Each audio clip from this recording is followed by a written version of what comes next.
Operation सिंदूर के दौरान पूरी दुनिया ने तुर्की की चालबाजी और धोखाधड़ी देख ली। जिस तुर्की के हर बुरे वक्त में भारत ने उसका साथ दिया, उसी तुर्की ने भारत पर हमला करने के लिए अपने ड्रोन पाकिस्तान को दे रहा था।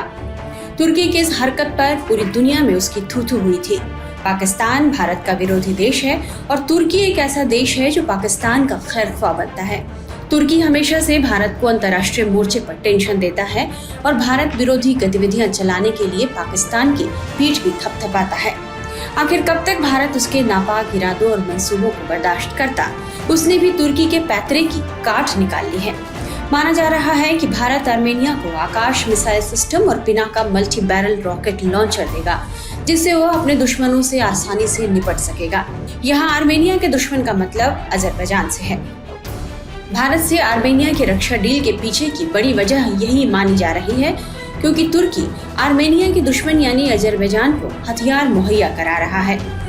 आर्मेनिया और अजरबैजान दोनों देशों में तनाव बना रहता है और वे कई बार आपस में भिड़ भी चुके हैं। दोनों देशों के बीच नारगोनो काराबाख इलाके को लेकर विवाद है। इलाके पर कब्जे को लेकर दोनों देशों के बीच 4 दशकों से विवाद चला आ रहा है। सोवियत संघ टूटने के बाद नारगोनो काराबाख अजरबैजान के पास चला गया और तब से दोनों देशों के बीच तनाव बना हुआ है। तुर्की अजरबैजान को हथियार और राजनयिक समर्थन दे रहा है।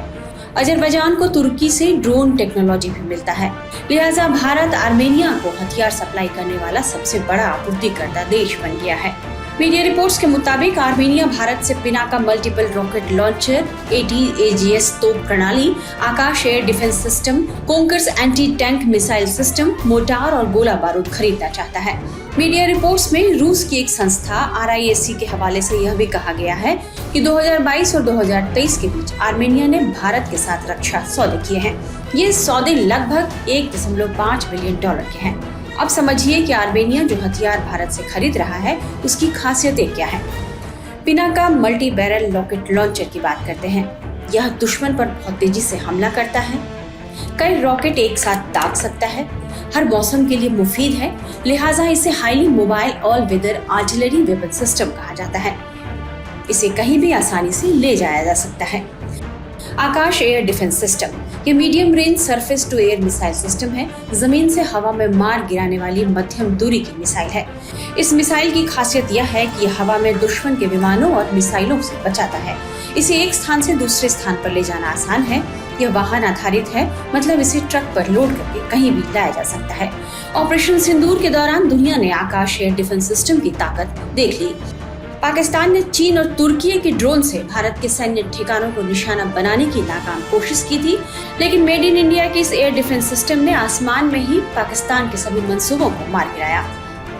कहा जा सकता है कि भारत आर्मेनिया को एक ऐसा हथियार देने जा रहा है जो उस क्षेत्र में चंद घंटों में युद्ध का परिणाम बदल सकते हैं, जिससे उसका दुश्मन देश अजरबैजान कांपेगा।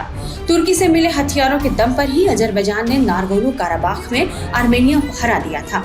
अब आर्मेनिया ने फैसला किया है कि वो भारत से जंग में अपनी उपयोगिता साबित कर चुके हथियार खरीदेगा और भारत हर कदम पर उसके हथियारों से सहायता भी कर रहा है।